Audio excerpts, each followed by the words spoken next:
Hello dear students, आज फिर से सामाजिक विज्ञान फर्स्ट चैप्टर 10th क्लास का जो अपना लेक्चर चल रहे हैं उसमें तो अभी तक 2 लेक्चर हो चुके हैं। आज तीसरा लेक्चर है। फर्स्ट लेक्चर में राष्ट्रवाद के लिए कौन कौन सी परिस्थितियां थीं वो पढ़ा था, नेपोलियन का युग पढ़ा था। सेकंड चैप्टर में आफ्टर नेपोलियन और उसके बाद रूमानी राष्ट्रवाद का उदय और आखिरी में पढ़ा था यूनान का स्वतंत्रता आंदोलन। आज जैसा कि आप पीछे स्क्रीन पर देख पा रहे होंगे कि आज 2 महत्वपूर्ण टॉपिकों पर चर्चा होगी और उसके बाद यदि समय बचता है, क्योंकि मैं बड़ा ज़्यादा वीडियो नहीं करना चाहता और वाऊ लगेगा आप लोगों को, तो इंग्लैंड का जो उसमें आपके पार्ट में है इंग्लैंड की अजीब दास्तां, उस पर थोड़ा सा चर्चा कर लेंगे और नहीं फिर उसको अगले वीडियो में लास्ट वीडियो में लेके आ जाएंगे। तो प्यारे बच्चों, आपने जर्मनी और इटली के एकीकरण की जो बात की थी, उन एकीकरण के आधार पर हम उनके एकीकरण की पृष्ठभूमि कैसे निर्मित हुई, इस पर चर्चा यहाँ अपन इस वीडियो में करना चाहेंगे। आपको मैंने पढ़ाया था कि फ्रांसीसी क्रांति 1789 में हुई थी। उस क्रांति के बाद चरणों में बदलाव हुआ। 1804 में नेपोलियन फ्रांस का शासक बन गया और उसने धीरे धीरे न केवल फ्रांस में एक समान कानून लाए, वरन अपने विजित क्षेत्रों में उसने समान कानूनों के आधार पर एक सत्ता की स्थापना की, जिससे लोगों को के अंदर राष्ट्रीयता के भाव जागृत हुए। उसके बाद जो वो कानूनों के बाद जब नेपोलियन का पतन हो गया और उन कानून जो बने हुए थे, उनके बाद जब वहाँ के फिर से वो कोई ऑस्ट्रिया के प्रभाव में आया, कोई वो रूस के प्रभाव में आया, कोई क्या कहते हैं आपके नीदरलैंड के प्रभाव में आया, तो जो ये जो प्रभाव थे, इन प्रभावों से उन्होंने फिर अपने आप को ऐसा देखा कि अरे उसमें कहीं ना कहीं राष्ट्रीयता ज़्यादा बेहतर थी।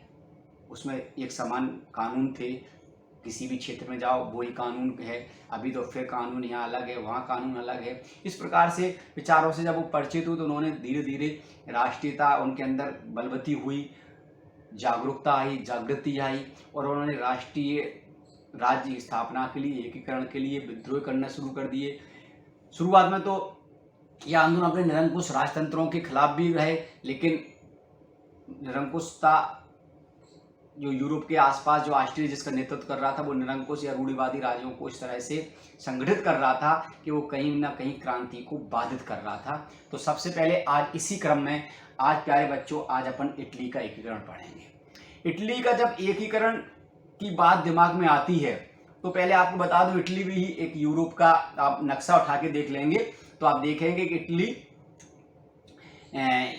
यूरोप का एक प्रमुख देश आज है। लेकिन पहले जब बच्चों इटलीकरण की बात मैं कर रहा हूँ, पढ़ा रहा हूँ, उस समय बच्चों एकीकरण के समय इटली कोई एक राजनीतिक इकाई नहीं थी, केवल एक भौगोलिक इकाई के रूप में हम देख सकते हैं कि एक भौगोलिक इकाई के रूप में इटली थी। इटली की एकीकरण की परिकल्पना करना बहुत मुश्किल हो रहा था, क्योंकि वो कभी राष्ट्रीय तौर पर, राजनीतिक तौर पर एक नहीं रहा। इटली में कई छोटे छोटे राज्य थे और वो छोटे छोटे राज्य अलग अलग राजाओं द्वारा शासित होते थे और वो राजा कभी नहीं चाहते थे कि ये साम्राज्य हम किसी एक के अधीन आ जाएं और इटली एकीकृत हो जाए। फिर भी इटली एकीकृत हुआ। उस पूरी एकीकृत की आज कहानी के माध्यम से एक आपको रोचक तरीके से बताने का यहाँ पर प्रयास किया जाएगा। तो आइए देखते हैं बच्चों।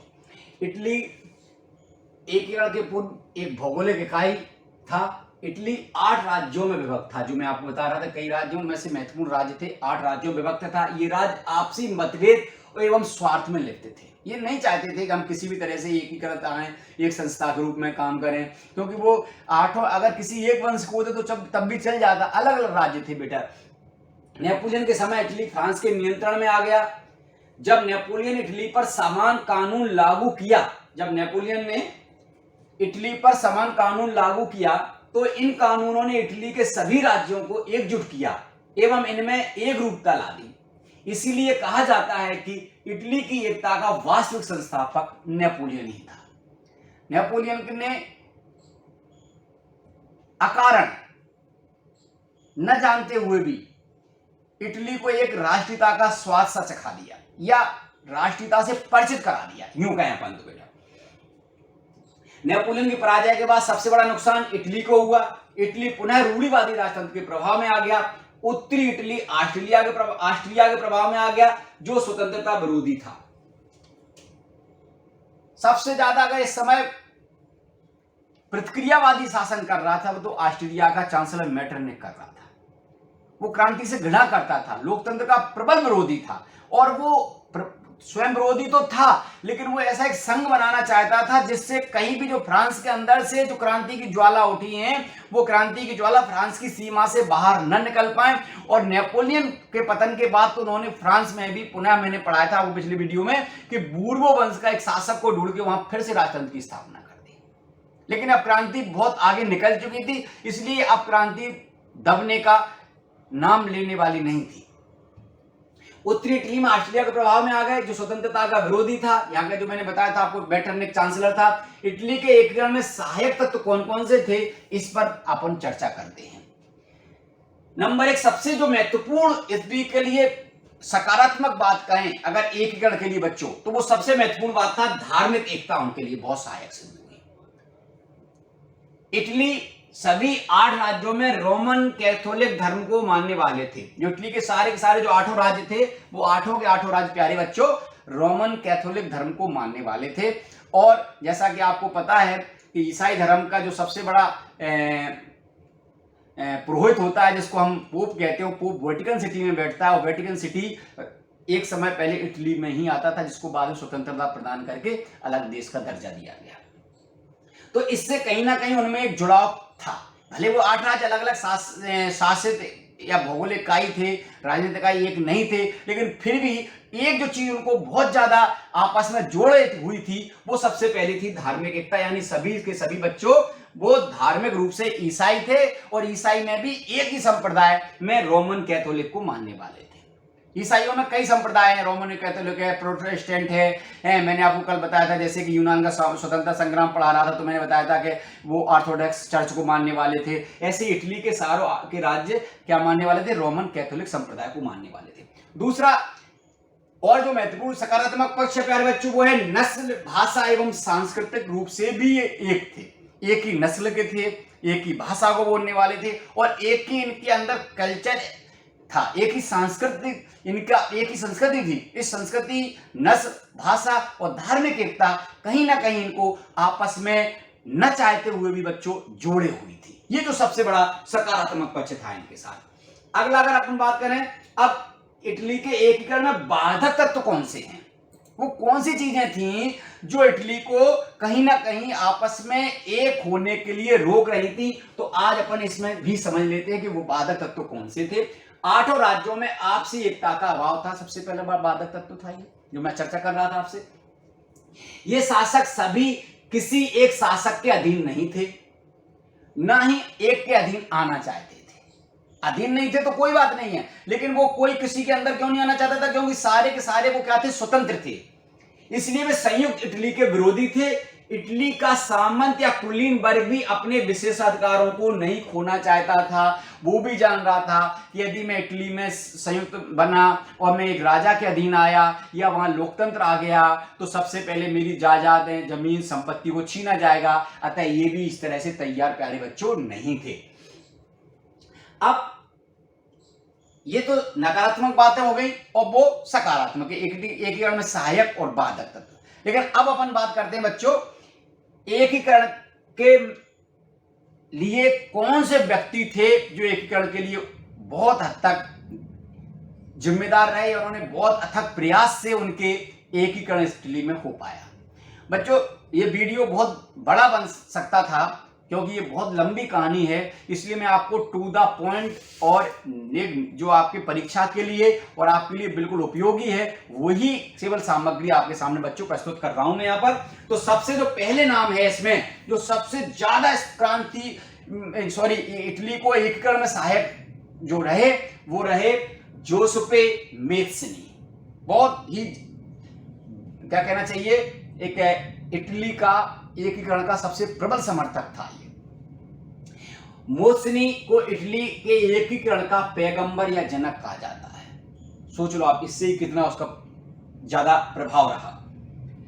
उसने युवा इटली नामक संस्था की स्थापना की, एवं इसके सदस्यों ने मजदूरों गांव तक जागृति फैलाई। इटली में इस समय कोलाई खदानों में काम करने वालों मजदूरों की संख्या बहुत ज्यादा थी, उनके बीच जागृति फैलाई। और मुसोलिनी कहता था कि इटली का एकीकरण प्राकृतिक सत्य है, हमें एकीकृत होना ही पड़ेगा।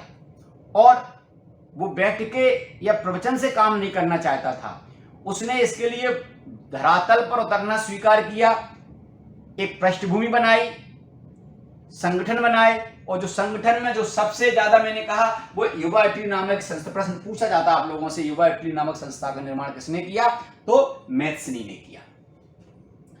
1848 में जो मैंने पिछले वीडियो में आपको बताया था कि वहां पर क्रांति हुई फ्रांस में, उस क्रांति का प्रभाव, फ्रांस की क्रांति का प्रभाव इटली में भी पड़ा। जैसे मैंने एक और बताया था आपको बेटा कि हमने कहा था आपसे कि मैत्सनी, वो मेटरनिक ने कहा कि फ्रांस में जब छींकता है तो यूरोप को जुकाम हो जाता है। फ्रांस की क्रांति का प्रभाव इटली में भी देखने को मिला। दूसरा, काउंटर काबूर, जो सबसे इंपॉर्टेंट व्यक्तित्व में से दूसरा व्यक्तित्व, इसने कूटनीति के बल पर इटली का एकीकरण का मार्ग प्रशस्त किया। तीसरा नाम गैरिबाल्डी का।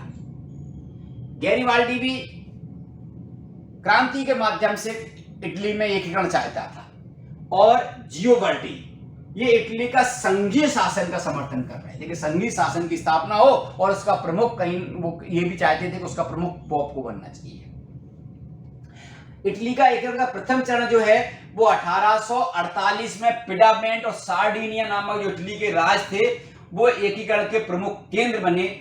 उसने काबूल के नेतृत्व में ऑस्ट्रिया को पराजित करके लोम्बार्डी को पिडामेंट और सार्डिनिया में मिला दिया। जो जिस पर लोम्बार्डी पर जो ऑस्ट्रिया का अधिकार था, इनका पड़ोसी देश ऑस्ट्रिया था, उसका अधिकार था, उससे युद्ध करके जो दो महत्वपूर्ण राज्य थे पिडामेंट और सार्डिनिया, जो मैंने बताया ना 8 राज्य थे, उन 8 राज्यों में 2 महत्वपूर्ण राज्य थे पिडामेंट और सार्डिनिया। इन सार्डिनिया में काबूल क्या कहते हैं एकीकरण किया। किसने? सार्डिनिया ने। 1848 में पिडामेंट सार्डिनिया इटली के एकीकरण का प्रमुख केंद्र बना। उसने काबूल के नेतृत्व में ऑस्ट्रिया को पराजित करके और लोम्बार्डी नामक राज्य जीत लिया। ठीक, अब देखें आगे क्या होता है बच्चों। इटली का एकीकरण में द्वितीय चरण देखते हैं बच्चों। द्वितीय चरण में जिस समय लोम्बार्डी और पिडामेंट सार्डिनिया को में मिलाया जा रहा था, उसी समय मध्य इटली के परमा, मेडेना, टस्कनी में जनता ने विद्रोह कर दिया और यहां के शासक भाग खड़े हुए, क्योंकि 1848 का प्रभाव इतना तेजी से बढ़ा कि अब आज निरंकुश राजतंत्र के लिए कोई संभावना तो रह नहीं गई थी। और दूसरा, इनके अंदर ये भाव एकत्रित उबाल ले रहे थे कि हम एक रूप से नस्ल हैं, एक रूप से धार्मिक हैं, एक रूप से हमारा सांस्कृतिक जुड़ाव है, तो हमें एक रूप से हो जाना चाहिए। और वहां के शासक इसको मानने को तैयार नहीं थे, इसलिए वहां पर विद्रोह हुआ और परमा, मेडना, टस्कनी नामक जो राज्य थे उनके वहां के राजा भाग खड़े हुए। तृतीय चरण में क्या हुआ बच्चों? 1860 से तृतीय चरण शुरू होता है। इसमें गैरिबाल्डी ने सिसिली और नेपल्स पर अधिकार कर लिया, ये और 2 राज्य मिला लिए गए। चतुर्थ चरण, अभी रोम और वेनेसिया इटली से बाहर थे। 1860 में वेनेसिया, वो 1870 में रोम पर अधिकार हो गया। इस प्रकार 1871 में रोम स्वतंत्र हुआ और उसे संयुक्त इटली की राजधानी बनाया गया। इस तरह से आप देखें तो ये प्यारे बच्चों इटली का हमने पूरा एकीकरण को पढ़ लिया, इटली का एकीकरण हो गया ये। अब अगले चरण में देखेंगे हम जर्मनी का एकीकरण। जर्मनी के एकीकरण में मध्य यूरोप के स्वतंत्र राज्य प्रिसा, बावेरिया, सैक्सोनी को आपस में मिलाकर एक राज्य जर्मनी साम्राज्य का निर्माण हुआ था। इसी ऐतिहासिक प्रक्रिया का नाम जर्मनी का एकीकरण है। माय डियर स्टूडेंट, अगर हम बात करें जर्मनी की, तो जर्मनी जैसे मैंने पिछले वीडियो में भी आपको बताता चला रहा था कि अभी तक जर्मनी नामक कोई देश या राज्य इटली में काम क्या कहते हैं मूर्त रूप में नहीं था। ये भी इटली का, ये भी अलग अलग राज्य थे, जैसे बताया मैंने प्रिसा है, बावेरिया है, सैक्सोनी है, और इन पर अलग अलग लोगों का प्रभाव था। जिसमें सबसे ज्यादा प्रभाव था तो वो प्रभाव था ऑस्ट्रिया का, रूस का, ये इंग्लैंड अभी थोड़ा सा अपने आप को तटस्थ मान के चल रहा था, और फ्रांस का प्रभाव था। इसी ऐतिहासिक प्रक्रिया का, किसी ऐतिहासिक प्रक्रिया का, जर्मनी के एकीकरण का, जिसका नेतृत्व अभी प्रिसा कर रहा था। इसमें इन जो जर्मनी के जो बड़े बड़े राज्य थे, इनमें जो सबसे महत्वपूर्ण राज्य था प्रिसा। आप पिछले भी कई बार वीडियो में पढ़ के आओगे, ये प्रिसा था। एकीकरण से पूर्व जर्मनी 39 राज्यों में बटा हुआ था। इटली में तो केवल 8 ही राज्य थे, यहां कितने राज्य हैं? 39 राज्य हैं। और जो 39 राज्य भी कब बने माय डियर स्टूडेंट्स? जब जर्मनी पर नेपोलियन ने अधिकार कर लिया, तो उस समय नेपोलियन ने लगभग 300 रियासतों को मिलाकर 39 राज्य बनाए थे। सोचिए आप कितना राजनीतिक रूप से कितना विघटित था ये क्षेत्र। एकीकरण से पूर्व जर्मनी 39 राज्यों में बटा हुआ था, जिन पर ऑस्ट्रिया का विशेष प्रभाव था। प्रवेश प्रभाव क्या था? ऑस्ट्रिया संघ का अध्यक्ष था। इनका सोचो आप, ऑस्ट्रिया, पर ऑस्ट्रेलिया नहीं, ऑस्ट्रिया एक यूरोप का देश है जिसकी राजधानी वियना है। बच्चों, उनकी बात हो रही है। ये जर्मनी के एकीकरण इटली की भांति ही अप्रत्यक्ष रूप से नेपोलियन का योगदान रहा, जब उसने 300 रियासतों में बटा जर्मन को 39 राज्यों में एकीकृत कर दिया एवं एकता का मार्ग प्रशस्त किया।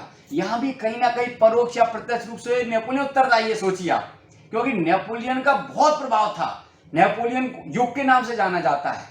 नेपोलियन को पराजित होने के लिए यूरोप के सारे देश एक हो गए थे।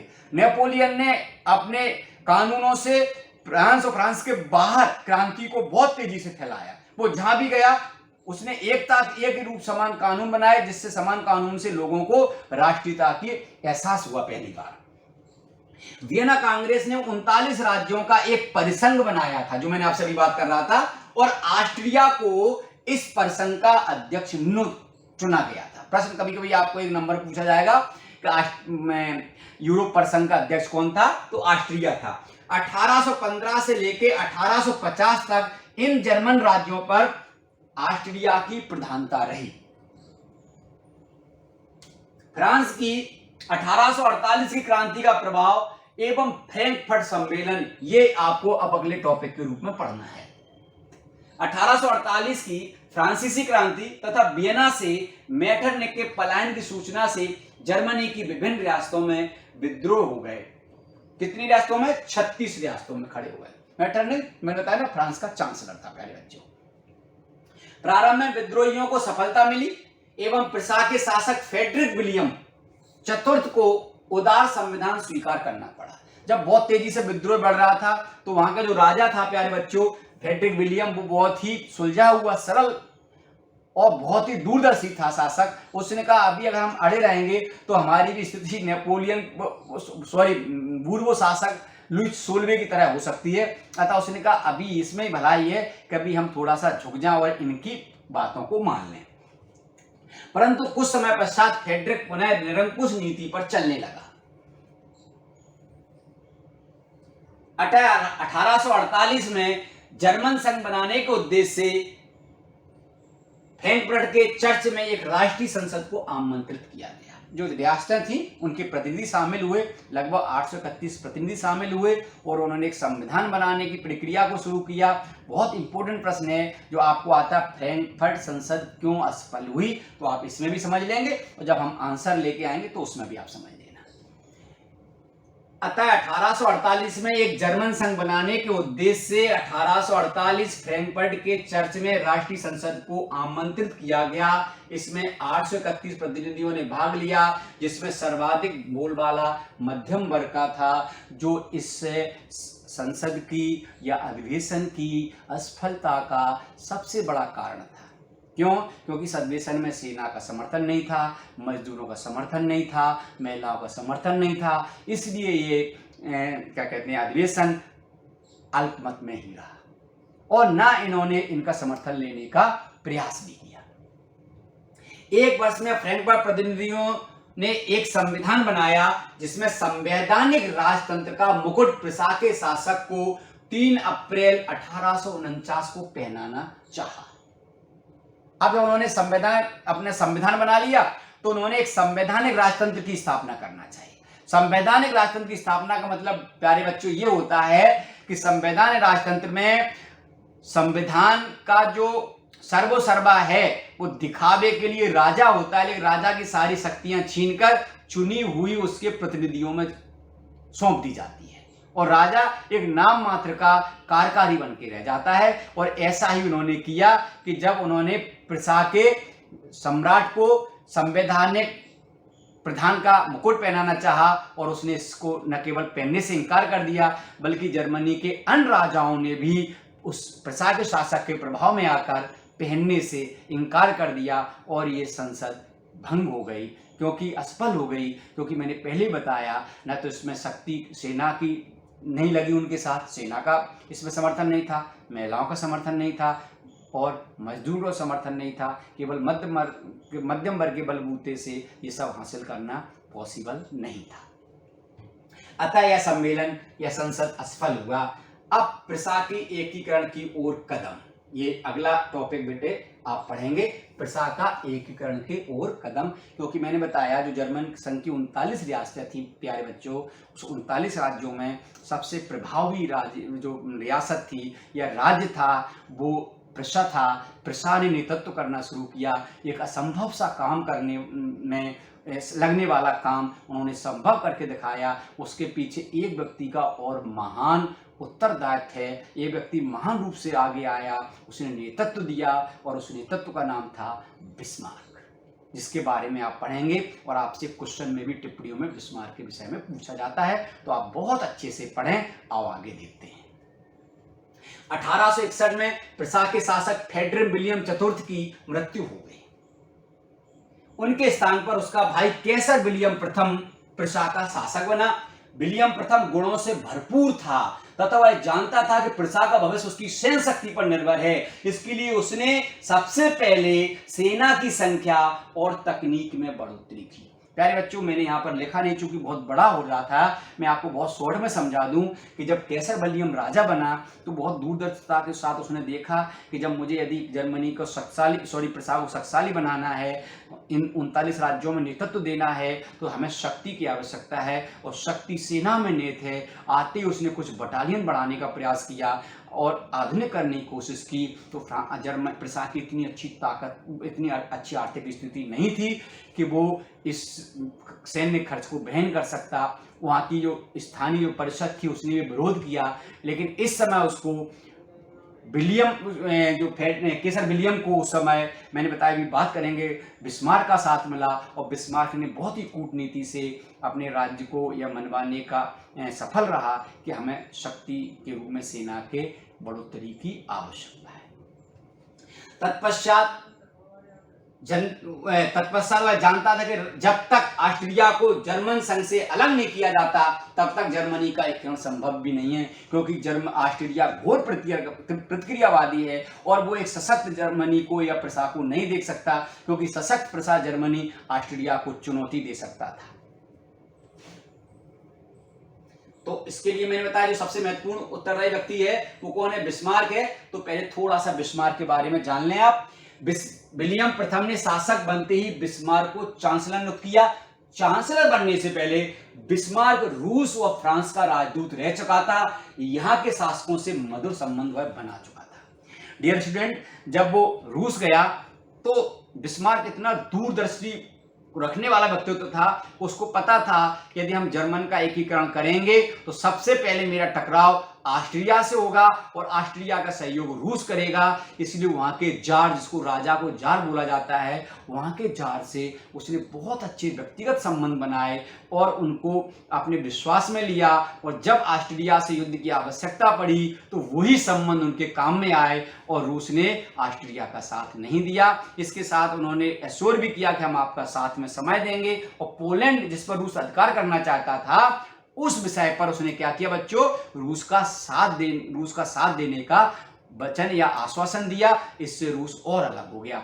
फिर वो फ्रांस में तो 1 साल से कम भी समय में राजदूत रह पाया, लेकिन फिर भी फ्रांस की बहुत अच्छे से वहाँ के अधिकारियों से, शासकों से मिलके वहाँ भी मधुर संबंध बना के लौटा। और जब कैसर विलियम राजा बना तो चांसलर बनाया। चांसलर मतलब होता है प्रधानमंत्री। अपना प्रधानमंत्री किसको बनाया, बिस्मार्क को बनाया। वह लोहे रक्त की नीति में विश्वास करता था। वो चाहता था कि अगर एक राज्य का भलाई में अगर हमें रक्त भी बहाना पड़े तो हम रक्त बहाएंगे और सशक्त नीतियों का हम पालन करेंगे। विश्वास करता था। जर्मन एकीकरण का वह प्रबल समर्थक था। वह राजतंत्र में विश्वास करता था।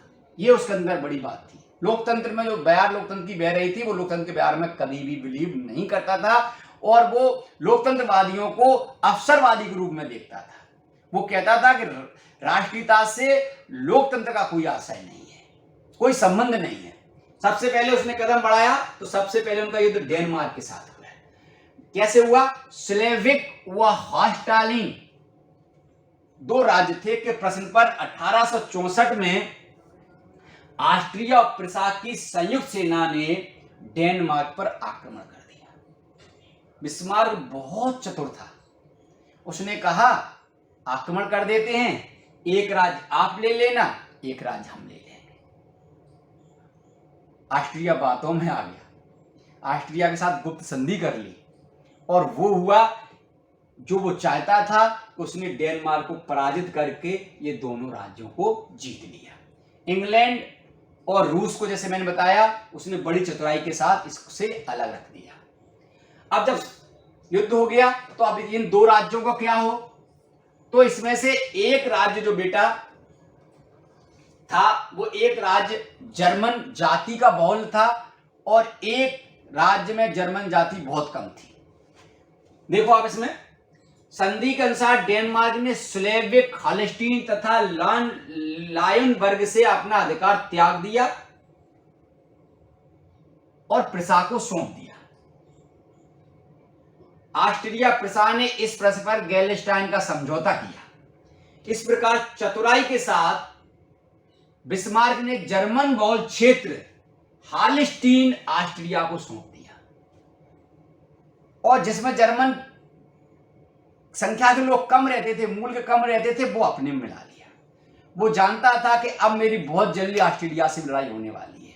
क्यों होने वाली है? क्योंकि जर्मन बहुल के लोग ऑस्ट्रिया के साथ रहना पसंद नहीं करेंगे, वहां विद्रोह होगा और जैसे विद्रोह होगा वैसे ही हम विद्रोह के नाम पर ऑस्ट्रेलिया के साथ युद्ध करेंगे और इसके लिए ऑस्ट्रेलिया को अलग थलग करने के उद्देश्य से उसने अपने रूस की जो दोस्ती करके आया था वो काम में ली। ऑस्ट्रेलिया के साथ युद्ध पढ़ते हैं। बिस्मार्क जर्मनी एकीकरण की सबसे बड़ी बाधा ऑस्ट्रिया को मानता था, इसलिए उसने पोलैंड के प्रश्न पर रूस का समर्थन करके रूस को ऑस्ट्रिया से अलग कर दिया। और जैसे कि मैं आपको पहले बता के आया था कि इंग्लैंड हस्तक्षेप न करने की नीति पर चल रहा था, क्योंकि इस समय इंग्लैंड का ध्यान यूरोप में था ही नहीं। इंग्लैंड इस समय एशिया, अफ्रीका, लैटिन अमेरिका आदि देशों में अपने उपनिवेशों को बढ़ाने में लगा हुआ था। उस समय वहां बहुत तेजी से औद्योगिक क्रांति हो गई थी, तो अपने उत्पादों खपाना था, तो इसलिए उसका ध्यान अपने इन छोटे छोटे चीजों पर नहीं था। इसलिए उसने यूरोप में अपने ध्यान को न लगाते हुए बाहर अपने आप को ले चला और इसी वजह से उसने इस युद्ध में ना ऑस्ट्रिया का समर्थन किया ना ही प्रुसिया का समर्थन किया। फ्रांस को राइन प्रदेश का लालच देकर तटस्थ कर दिया। यानी तीन जो पड़ोसी बड़े शक्तिशाली देश थे जिनसे प्रुसिया को खतरा था, बिस्मार्क की कूटनीति देखिए प्यारे बच्चों कि इंग्लैंड को तटस्थ पर रख दिया, पोलैंड के प्रश्न पर रूस का साथ देकर रूस को दिल जीत लिया और उन्होंने कहा कि हम ऑस्ट्रेलिया से जीतेंगे तो हम आपको राइन का प्रदेश दे देंगे। ये गुप्त समझौता हुआ, ये कोई ओपन समझौता नहीं था, लेकिन ये गुप्त समझौता करके उसने आगे बढ़ा। अब क्या किया?